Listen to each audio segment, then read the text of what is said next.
going to see if we can show you basically how to make good money selling golf clubs.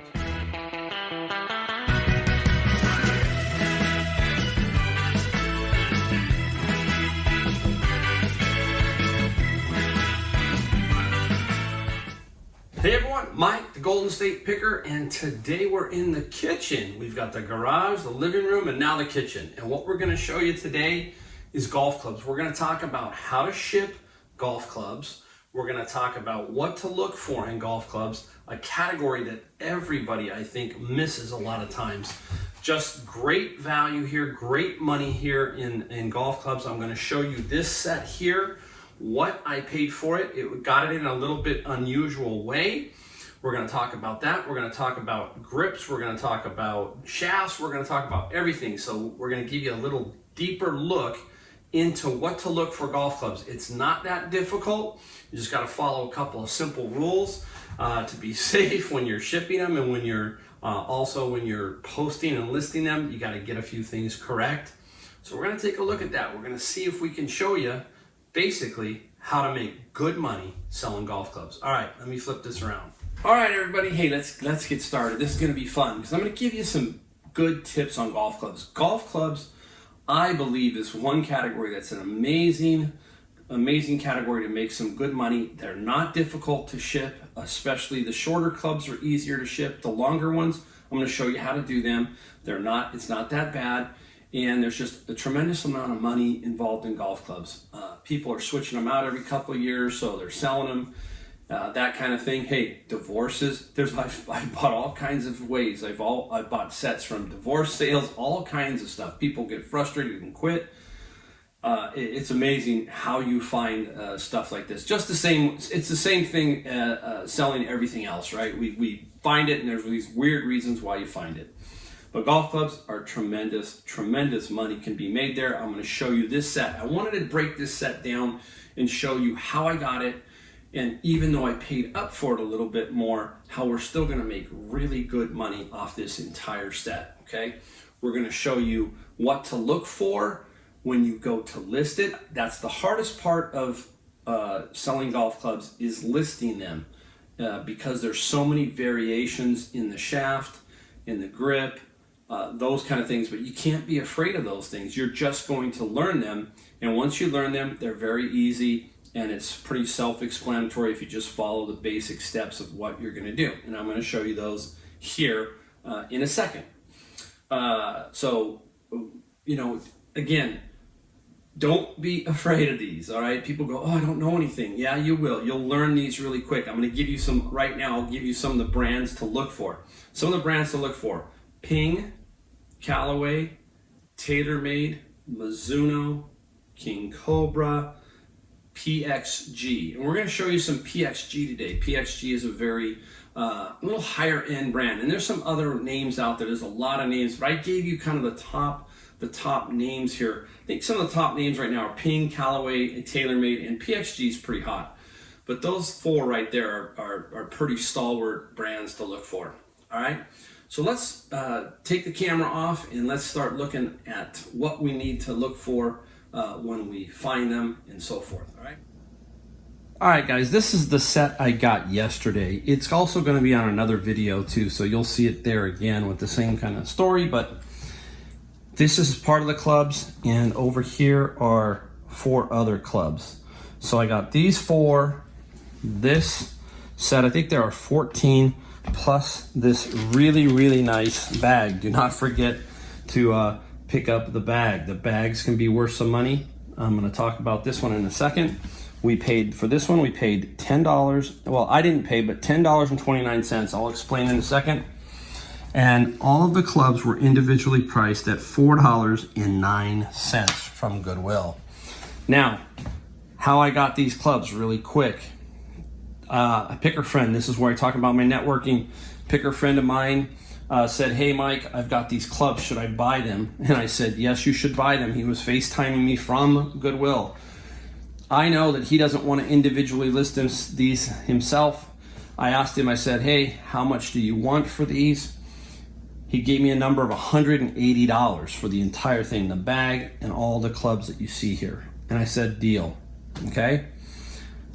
These clubs, broken down individually, selling individually at the lowest price, including the bag. The bag is worth $250, the bag. The clubs and everything else are worth about $1,100, maybe a little more. We're looking at about $1,300 to $1,400 worth of clubs here.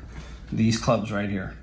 All right, that's why there's great value in golf clubs. I paid $180. Now imagine if I was in the Goodwill, I would have paid $60 for all of this. He didn't want to deal with it. That's okay. That's why we network, right? We network. Some people don't want them. This guy, he didn't want them.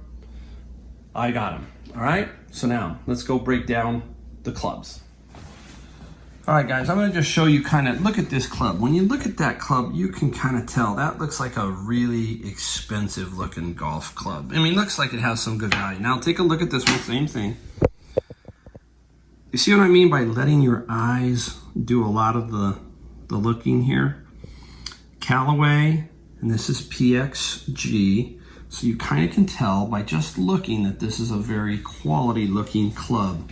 You come down and you look at the shaft. The shaft is pretty nice. If you take a look at this shaft, it's nice graphite. And the grip, remember how I told you the grip? Look at the grips. Very, very good condition. So these a lot of times will be sticking out of a bin and you'll see a grip like that. And then when you see a real old junky grip, you just kind of know. But when you see a set like this, your eyes are telling you, hey, I got some potential here, some potential. So let's break it down as to, now we've got the clubs, now what are we looking for? And we've looked them up. Some things we've got to pay attention to are the grip. And if you take a look at these two grips, you can see one is a little bit fatter than the other. This one here is bigger than that one. This is a standard size grip. This is what they call a mid-size grip. And you will see it on the end of the club. If I can get it there, video, it says mid-size. It's important that we get that right in the listing, because if you put this down as a regular grip and they get it as a mid-size, they're probably not going to be happy. You can always say mid-size, okay, mid-size grip. You may want to re-grip the club to fit your needs, meaning he might not be a mid-size player. He might play a regular grip and he's going to have it re-gripped. So you got to be very careful. So when you put them in your hands, as a golfer, you really know. The difference from here to here is just dramatic. Even though it's very small, your hand feels it and knows it. So it's very important to get that correct. You've got to get the grip size correct. Normal to mid-size, and there's even a jumbo. So it usually will say on the end, again, it'll usually, something just fell off. It will usually say on the end, and that says mid-size. One last time. Gonna be some noise, I'm on granite. I knocked my knife off. All right, now, let's get into the shaft. So, the next thing you need to know is the shaft. And it's pretty straightforward. For example, here is, let me flip it around. Here is the shaft on this particular club. It's a steel fiber I-95 Aerotech. What are we looking for there? That's what we're looking for, obviously, is the name, but we're also looking for its flex or stiffness. And if we flip it around, you can see the R flex. That means it's regular. So that's a regular flex. So that's one thing we need to know. Now, if we take a look at this one, it's basically the same steel I-95. This flex is stiff flex. There's an S for stiff flex. So you've got to get that correct. You don't want to sell a player who plays a stiff flex shaft a regular one. You don't want to do that. That can be a very, very big issue. Now, they all vary. If you take a look at this one, this is an Aldila NV, and it's if you look at it, 65S. What does a 65 stand for? 65 grams. It's the weight of the driver. So yes, you want to include that. So you take a picture of that, and that goes in the ad, and you also have to explain it. And you got to be careful to look in the item specifics to make sure that you don't miss those in the item specifics. Now, I'm going to get into some generalities about some clubs and some brands, and one of them is Ping. And this is a Ping, and all of Ping's clubs, if you take a look, you'll see this little dot, and it's green. Ping has a custom fit club section. So green is one fit, orange, black, blue, white. So these little dots have to be mentioned. Green dot, Ping, and that tells that player basically the lie angle of the clubs, pretty much. That's pretty much what that is. So Ping does that. The older Pings, it will be inside here, right in the middle. It will have the dot right there. So that's a unique variant on Ping clubs. So you've got to be a little bit cautious with Ping to make sure you get that color variation in the listing. Green dot. This is a new brand called PGX. Not new, it's been around a little bit, but look at that. That's a beautiful golf club, man. It's just gorgeous. And another key that you might want to know is it says forged. Forged clubs are a little bit softer metal, and that metal for the finer player, it's just a little subtlety that you feel. Almost every pro, I would say probably 99.9% play a forged club. This Ping, I'm not positive that this is forged. I'm pretty sure this is cast. So it's a cast one, more of a little more forgiving, basically, they say sometimes. Forged clubs, I like playing a forged club. It's softer. It feels just a little bit softer. So you got to keep an eye out for that. Now, when you're picking up golf clubs and you're looking around and you're saying, okay, and you're new to it, all of a sudden you run into something like that. Notice that grip tip. Notice that grip tip. Nothing on there. Being the player that I know because I use these, this is called, I think it's Acros. I got to get it right. That's Acros. And what this is a, for yardages, it hooks up with an app. It unscrews, it comes off of there. It hooks up to an app on your phone, and it knows what club you're holding in your hand. When you swing it, it knows how far you hit it, etc. It's all great technology. So those are extra little bonuses. You can take these off. I have 6 of those, and I'm going to sell those individually because some people break these and they need a replacement. So I know that if somebody doesn't know that, they ship that with that. The player, he knows, oh, it's an Acros, he just takes it off, or he doesn't even use it. So you got to remember, if you look on the butt end, you might find these. These are starting to show up more and more. And you can get $15 to $20 each replacement for those. I've got 6 of them, so let's call it about $70 just for those 6 to selling them as replacements. All right, very, very, very cool when you find stuff. See, this is the subtleties of everything we know, right? All right, now here we go. We've got a sticker. How do we get the sticker off? You don't have, look, I had 14 or 15, so this helps me a little bit. I use a heat gun. There's the heat gun. I use that.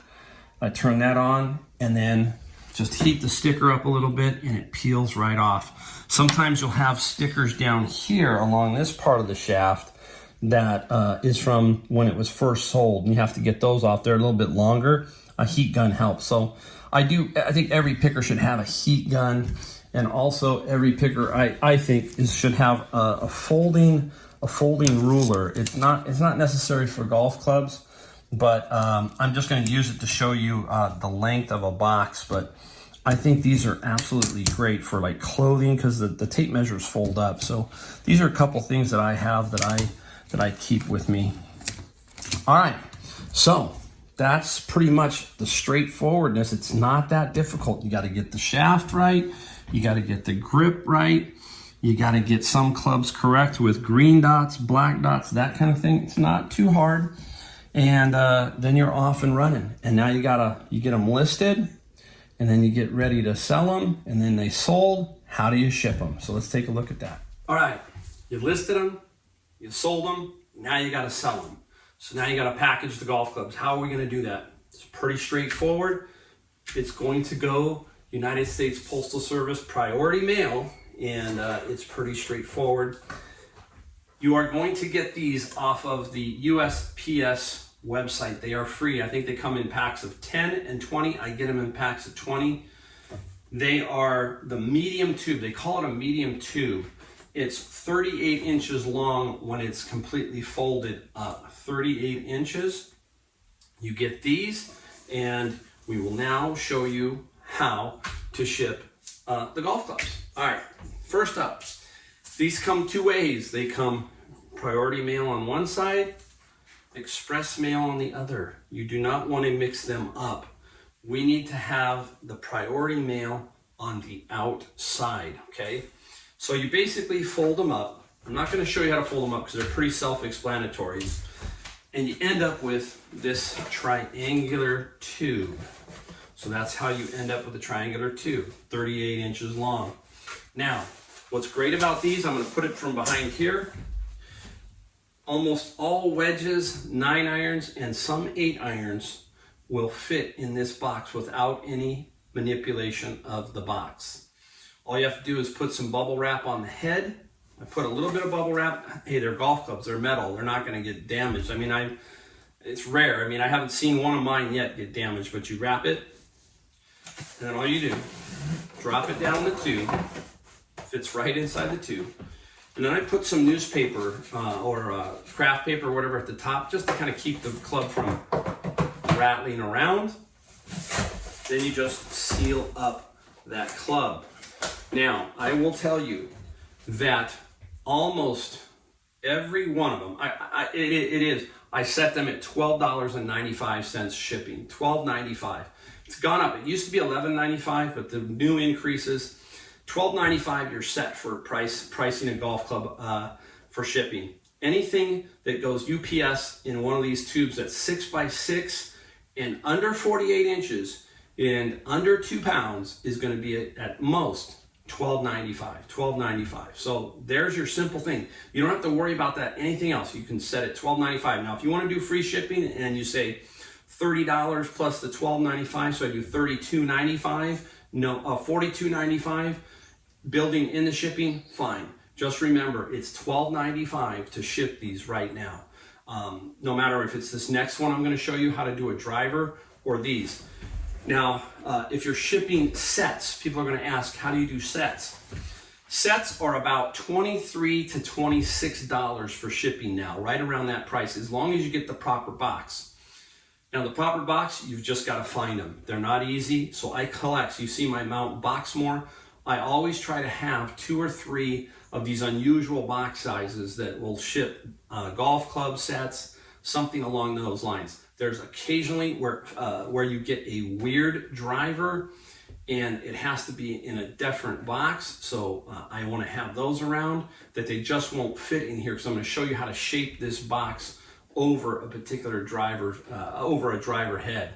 But some of them, like Nike made a square one, we called it like a frying pan, and that will not ship in one of these tubes, so you have to have something else.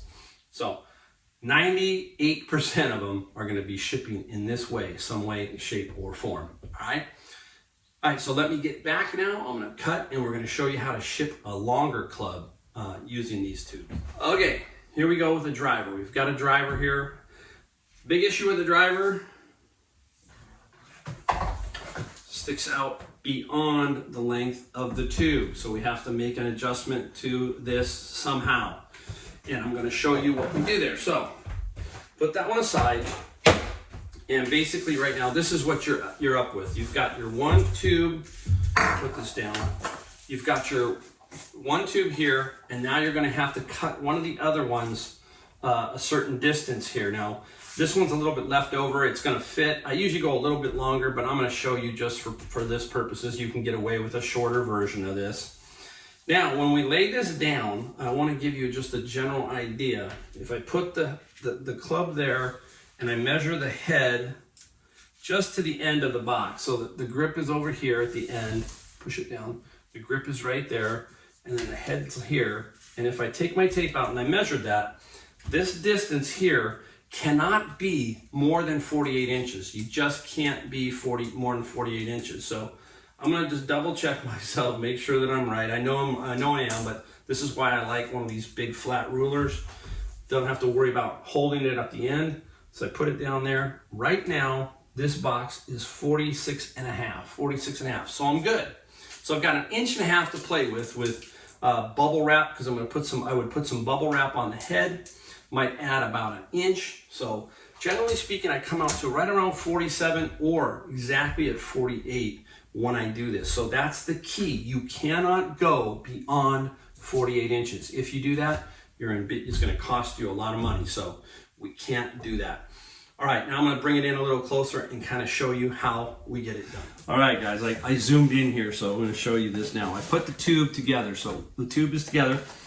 You will tape these tabs down. You will put tape along this edge. I'm not going to do it here for this purposes, but yes, you do. You tape here, here, here, here, and on the butt end, obviously over here, you tape. Now, we're going to lay this down, and if you take a look at this, we're going to make sure we're on the outside here, and there's our outside. All right, and to make sure that we get the red's going to show on the outside, right? We can't have it the other way around. That's a mistake you can make. You can't mix and match. You can't be blue and white and all that, blue and red, that kind of thing. All right, now on these boxes, one of these pieces is a little wider than the other. This particular piece is the wider section. So I want the wider section of this to match up with this here. I'm going to remove these. Doesn't matter, you can take them off with a knife, but they just peel off. And I also take that little tongue off. Now I'm flat to there. Now I take it here, and I line this up here, and I'm going to take the club, and I'm going to throw the club butt end in. Now let's say you had a head cover. People go, oh, what about the head cover? If you had a head cover, which I have one here, let me see if I can show you.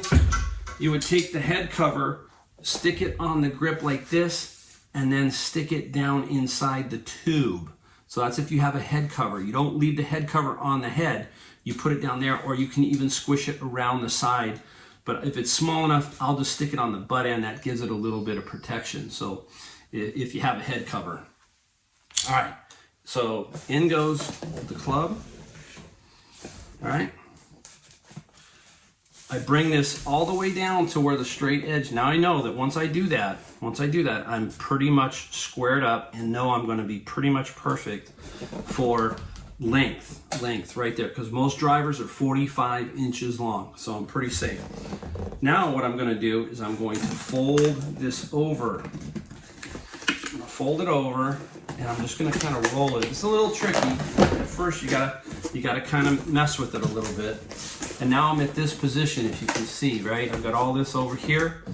And what I'm gonna do is there's a little flap back here. I'm gonna spin it around. This little flap, I'm gonna remove that flap. So I'm gonna cut that off here.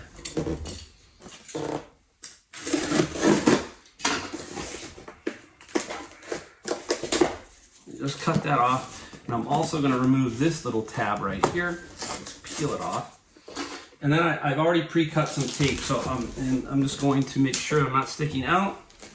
I'm going to put a piece of tape right over that little section right there, nice and tight, just like that. So now I've married that together. Now you can see what we're looking at here. Take a look. See it? All right. Now, you're going to get a little bit of a gap. It's not going to be much. And you just take your tape, and you would take your tape and pull this together. Wrap it around. You'll notice how the club face is sitting flat on that one wide edge, on the widest edge. And I just kind of do this. I kind of come around and just keep taping, pulling it together.